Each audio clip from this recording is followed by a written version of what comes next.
Our next topic is scientific research protocol writing. I would like to invite the mentors, Dr. Rashmi Kumari Gupta and Dr. Rajat Gupta on the stage, and the speakers Shraddha and Manya.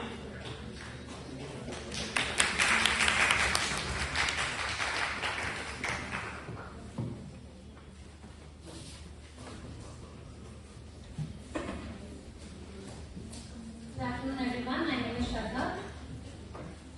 And I am Manya Sharma. We are now going to present our topic, scientific research protocol.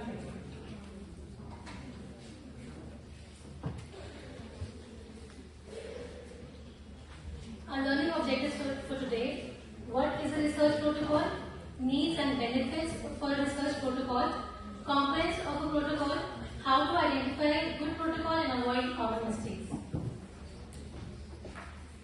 Firstly, we'll concentrate on this comic here. The difference between diagnosis and treatment and scientific research. When you go to a clinic, you see a doctor diagnosing and treating your disease, right? But what happens in the mind of that doctor afterwards? Let's say there's a clinician practicing in Brazil, and he observes that the patient has a rare side effect which he has never seen before from any particular drug.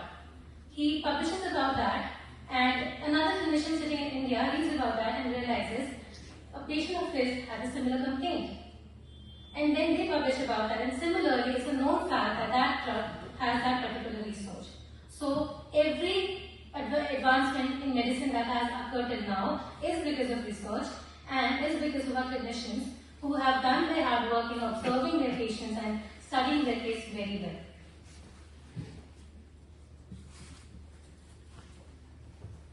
So now what is a research protocol? First of all, you might have also heard about the word proposal. What is the difference between a proposal and a protocol? Proposal. It is a document to support an application for approval from an institution either to conduct a study or to obtain funding. Now protocol. It is a study's detailed methodology. It is a document that outlines the study plan for your entire clinical research project. It serves as a comprehensive blueprint or a roadmap for conducting a study and is essential to prepare before any research fieldwork is undertaken. It is a structured framework for researchers to follow during the execution of their study. So now, needs and benefits of a research protocol. We have to write a research protocol, but why do we need it? First, to clarify the research question and to state its importance. That is, why are we choosing this particular research question and how our study will fill the gaps and benefit the society. To compile existing knowledge and to discuss the efforts of other researchers who have already worked on related questions. To formulate a hypothesis and an objective, that is to discuss the requirements and limitations of the objectives that we have formulated. To decide about the study design and to suggest a methodology that is required for solving our research question and achievement of the objectives that have been planned by us. To clarify ethical considerations, to apply for funding, and to have a guideline and tool for the entire research team. Now the components of a research protocol. First of all, we have title. Title. Now what is title? Title is what is actually intended to be studied. It should be accurate, concise, specific and direct. It should be meaningful and easy to understand. It should match the objectives that we have taken and should also indicate the purpose of our study. Now the keywords that should be included in our title are: what is the study about, who are the target population, where is the setting of the study, and when it shall be completed or launched. For example, we plan to undertake a research and we choose a topic like study of ectopic pregnancy. Now, is this topic accurate? If not, what are the problems with it? First of all, the title is too short. It does not state the entire problem or the hypothesis. It is very less informative and does not identify anything else related to the study.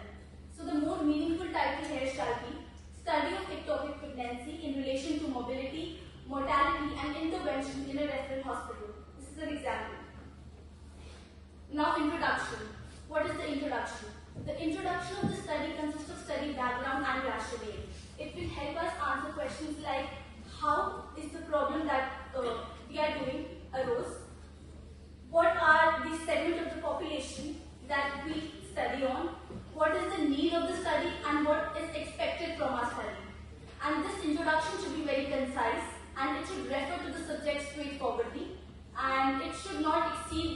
one page. It should briefly answer the importance of the topic, the gaps that are present in the existing literature, the purpose of the study, and benefits that the society will get from our study.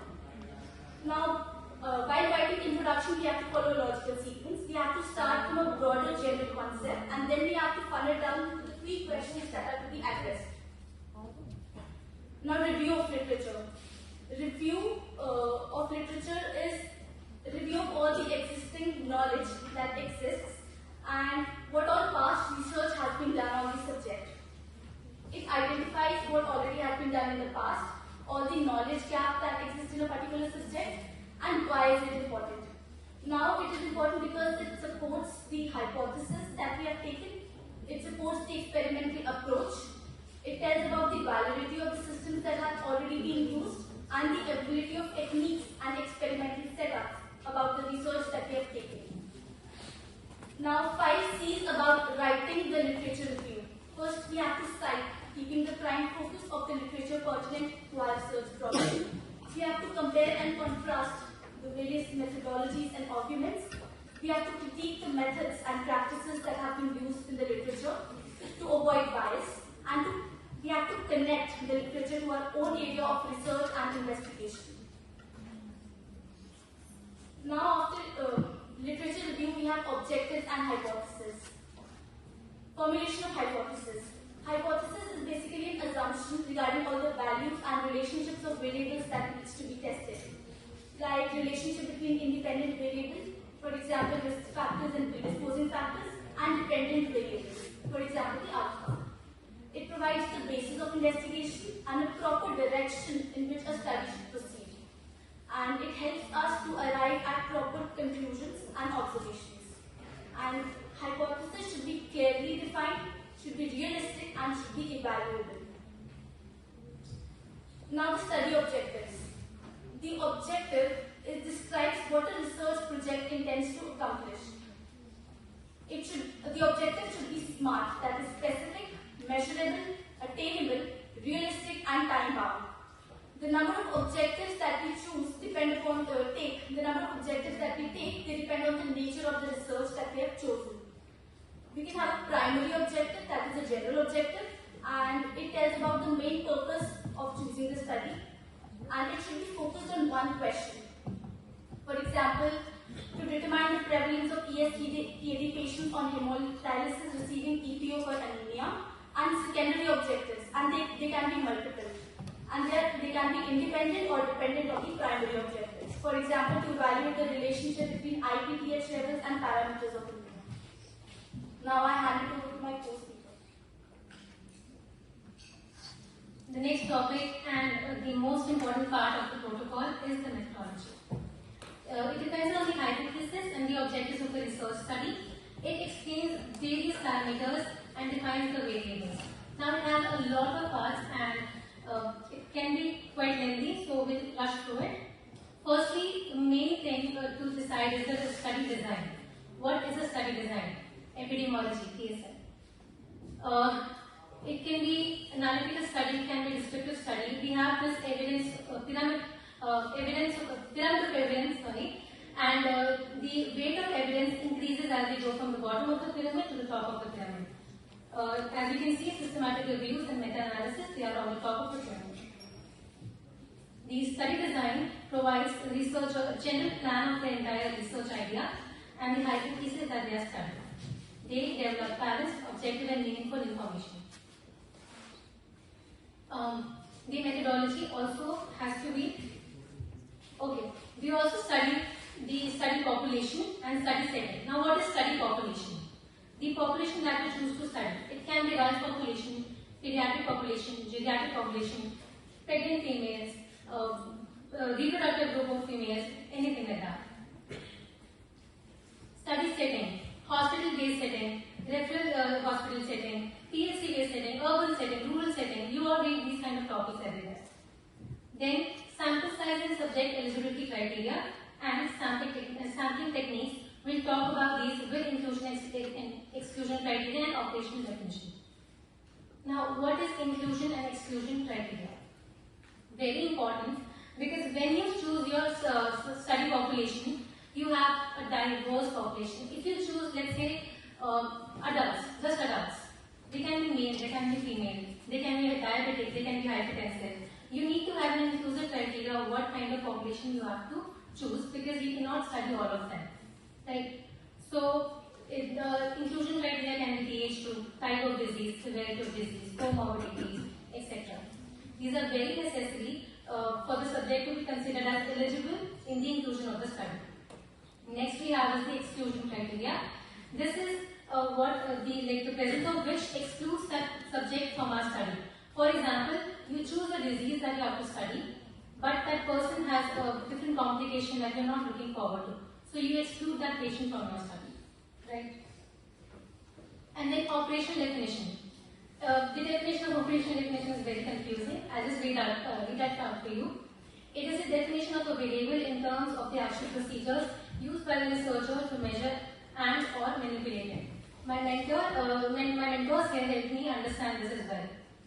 So they give me an example of measles. If a clinician has to study about measles, there are a lot of patients and not all patients have typical symptoms, right? So when a clinician has to choose the particular group of patients with measles, they set certain group of symptoms that they will look, because not one person will be testing everyone, right? They will have an entire team, and that team needs to know what is that inclusion criteria, what is the exclusion criteria, what is the operation definition, what is the sample size, and what is our sampling technique as well, right? So importance of operation definition is that it measures the abstract concepts in construct and move from the level of construct to theory to level of observation, right? So sampling techniques, the chapter we all skip in DSM, I will read only during exams. So sampling techniques can be of various types. First of all, random sampling is when I take random people from that corner, this corner, this corner. So there's an equal chance of everyone of you to be selected, right? So this is a random sampling. Stratified sampling is when I proportionally divide all into small groups and then pick you up. Then systematic sampling is when every member in the population is given a number and then I pick that number. Like, okay, you are 1, 2, 3, 1, 2, 3, now all 2, please get up. Everyone who is 2, please get up, like that. And then we have non-random sampling. Convenient sampling is used for ease of data collection. Volunteers usually collect this data. And then capture, recapture, collecting a sample of data from one location at different points of time and marking the individual to estimate the population size. Like we go to PSM for 3 years, right? Because we study that house for 3 years. So this is like that, not exactly, but we can understand the concept. We now have tools, data collection methods and instruments. You might have seen a lot of people sending you, please fill this Google form for us. That is the performer that they form for their studies. A lot of even postgraduates do their studies like this in our college as well. So Google Forms, health camps, anything can be your tool and your collection method, right? You can maybe sit in an OPD and talk to patients, and that way you can collect the data. You can maybe have a SRDC hemoglobinometer in your hand and then check everyone's hemoglobin, like that. Then we have risk of bias. This is again a PSM topic, which we don't understand. So firstly, we have selection bias. We can see here there is a very beautiful this flow chart, target population and random allocation. We have chosen a target population. Now, for example, I am a researcher here. I have chosen a target population, and I am sort of like, okay, now I have to choose a group as well, sample size, you know. So, like from particular population, I will because my study is about smokers, and mostly men are the ones who smoke, and mostly men are the ones who get lung cancer. So I take more males because I want my outcome to be more perfect. So that is where I will be coming up with selection bias, because I'll be biased when I select more males over females. So to avoid this, we do random allocation, and in clinical trials we call it allocation constraint. Then information bias. In clinical trials, they have read about this. If the person who was studying that trial, they know about the participants' information, they can obviously give them the drug instead of placebo. If you've watched Grey's Anatomy, you would know this. Then bias of analysis. For example, my study is giving me a lot of outcomes and some outcomes that I did not expect. Because when you are going for a study, you have some particular outcomes in your mind.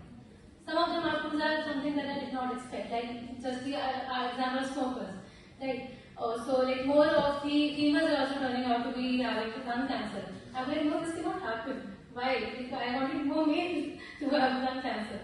So I will try to take that outcome out, and that is when bias analysis will come. Because my data analysis said that females are also having lung cancer these days, right?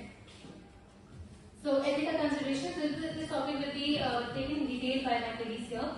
But just for the sake of it, we'll talk about the risk-benefit assessments, even numbers and Rajat talked about, right?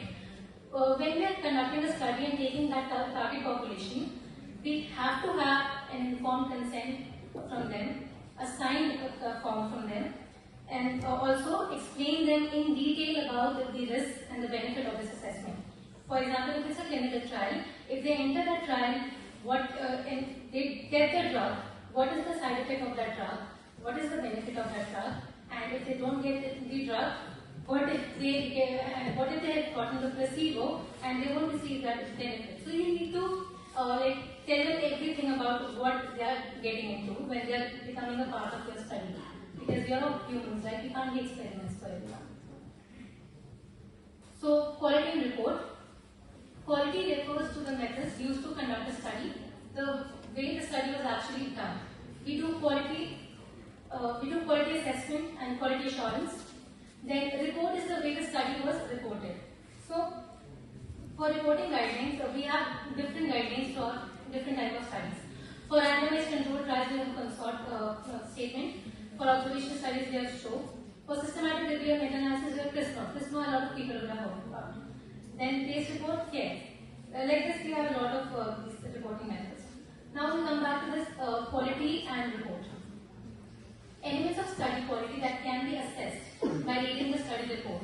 They are the internal validity, that how was the bias reduced, external validity, relevance, originality, and ethics, right? And then this elements that cannot be assessed are the protocol violation, because we can conceal that. Then quality of record keeping, quality of study procedures, degree to which the report reflects the actual study, and falsification, fabrication. Then timeline and milestones. The chart, everyone knows about this. We have to have a detailed timeline and milestones fixed for our study. Because we make a protocol and we present that to the ethics committee for the clearance and everything, we need to also assure them that we will not deviate from our protocol. So we need to have milestones set for us beforehand. Right? For example, here we have identification of the research problem, then collection of existing information, formulation of research hypothesis and objectives. We have detailed timeline for everything. Right? Then financial budget, which is again very important. It has four major funding components. This will also be taken up by my colleagues in detail. Machinery equipment, human resources, kits and contingency fund. Then we have plans for statistical data analysis. A very important thing in this is statistical versus clinical significance. For example, we have conducted a clinical trial. We have observed that a particular drug has benefit over the placebo. Okay, that is a statistical knowledge that we gained from our clinical trial. But in clinical significance, is that drug even that beneficial for the patient over the existing drugs? Does that drug deserve to be in the market for that patient? We need to assess what is the degree of benefit that the patient will get from that drug as well. So this is the statistical analysis that we have to do for every outcome that we have. It should be written, and also a biostatistician is also very important in this. State which statistical test for which variable. We have to name every variable that will be used in the analysis and name of statistical analysis that will be performed to assess the outcome. It should be listed. Then we have to mention the software that we use for statistics, and then the plan of accounting for missing, unused and storage data. Because many times people leave your trials, people leave your studies. If you're doing a cohort study, people leave them. You never hear of them again. So you miss a lot of data. You have to be prepared for all of that, and you do not have to conceal it at all. Then if you have assumed anything, you have to also mention that. Then a summary that you want mentioned again, or synopsis. This will be, you can form a table for that. This, like for this example, we have study title, association of intact parathyroid hormone levels with anemia and erythropoietin doses in hemodialysis patient with end-stage kidney disease in an analysis of the Malaysian dialysis and transplant registry data. I just took this example. Then study population for this example was all adult end-stage kidney disease patients on hemodialysis receiving erythropoietin for anemia from 2000 to 2015 in Killington. See, the title that we discussed, right? It has everything that we had mentioned, even they mentioned about TICO analysis, TICO criteria. So you have to do that. Then your study population, you have to define that. When you pick a study population that is adult, you have to define what kind of disease that adult is having and what kind of study you are going to do exactly. Because like if you pick medicine, medicine is a lot of things and you have to be very specific about it.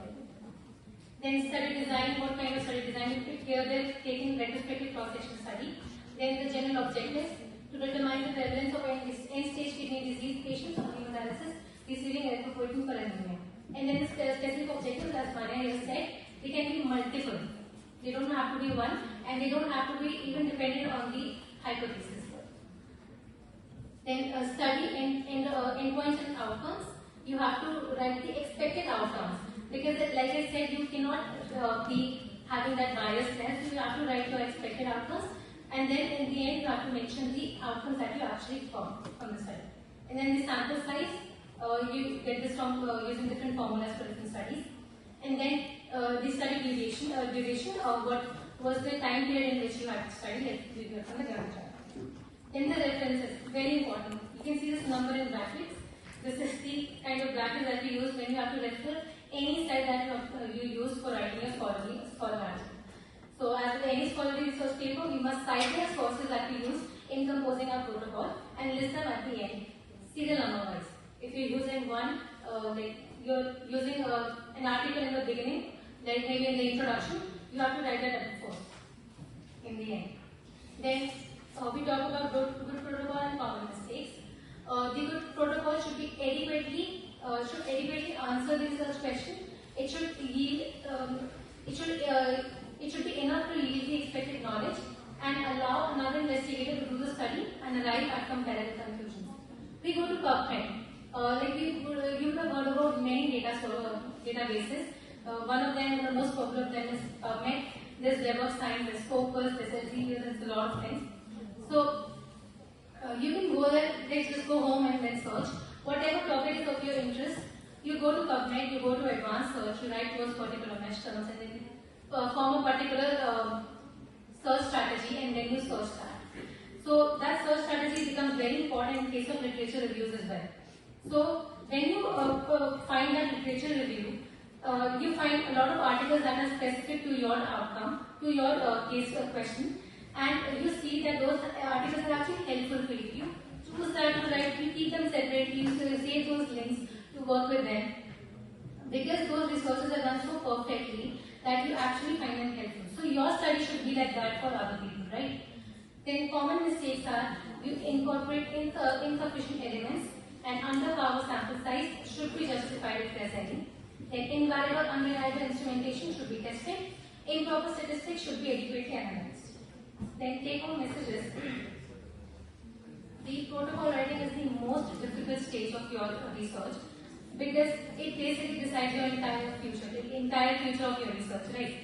So it is only considered successful when it is clear, free of typographical errors, accurate and easy to read. It is important to understand the steps in developing the research protocol. As we just discussed, you might not understand everything here, but if you can go home and actually do that activity on PubMed and find a lot of things. You can start by reading journal, like Dr. Vishal said. You should start reading journals. So start by your favorite topic, go to PubMed, go search that topic and read those topics. So extra time should be spent to perfect your protocol. There should be no scope for rejection from IEC. So if the protocol is poorly prepared and not adhered to, that is called protocol deviation, which will be covered in good research practices. It is unlikely that the project will be accepted for the procedure. So a general flow study, just to conclude our topic here, we defined the research question as taken up already. We consider the feasibility of the protocol and the project, and then we develop the protocol. We submit that protocol for review. We respond to any changes, and then we wait for the ethics committee approval. There's also, like Vishal sir also said, the regulatory approvals are also there. So then we implement that study as per the protocol. We report the results, and then we submit our manuscripts to the various journals for publication. Thank you.